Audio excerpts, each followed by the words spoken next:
Today we're taking a look at a plug-and-play web camera from Philips. Now this is a 1080p plug-and-play web camera. It's going to do 1080p at 30 frames per second with that. Now it does have a user manual if you need the user manual, but let's be honest, it's plug-and-play. Pretty much you don't need it. You're going to plug it in and connect it up through the USB port, and then you're going to have the monitor mount built on. Now, it does have a standard monitor mount with a tripod mount, so you can put your tripod mount there, but it has, of course, a monitor mount that's going to allow you to sit it on a nice wide monitor.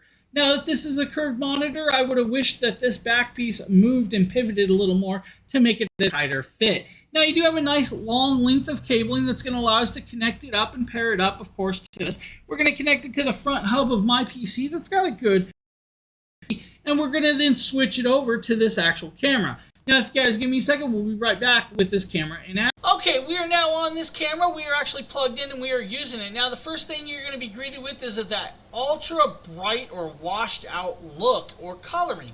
Now, yes, I do have my normal lights on that, of course, you guys will see on there, but I use those for standard recording, and it shouldn't have affected this the way that it did. Now, you guys are actually hearing the actual microphone from this as well, which is a little less to be desired, let's be honest. Now, it is a dual microphone with, of course, standard stereo pickup. It's going to do left and right channel with those two dual microphones. It's also going to do, of course, some noise background removal, but not a lot with that. Now, yes, it is blocking out a good amount of the AC that's on, but not enough.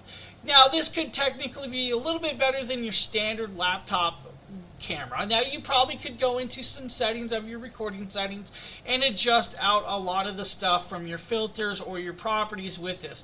Now, to configure like your video settings and all of that, you could definitely adjust it and lower the color down like I'm doing right now, and you can also change out the hue to pull some of that redness out if you wanted, or even the saturation, because it is really saturated bright red. Now, right there, of course, in my standard recording right there, that is the adjustment I just did with my standard recording software. Now, you don't get a software, it's going to be in your recording software. If you don't have that, it'll be in your actual system's hardware, and you'll look up your video hardware, and you go into properties, and that's where you'll actually be able to change the video processing amp control. And now, of course, it's a little less desired, but it could be better than your standard laptop camera. Not a big deal. The microphone, again, I would grab a different microphone, use a different microphone personally, but if you guys just need a regular plug-and-play camera, quick and grab, Philips, right here, guys, 1080p, 30 frames per second.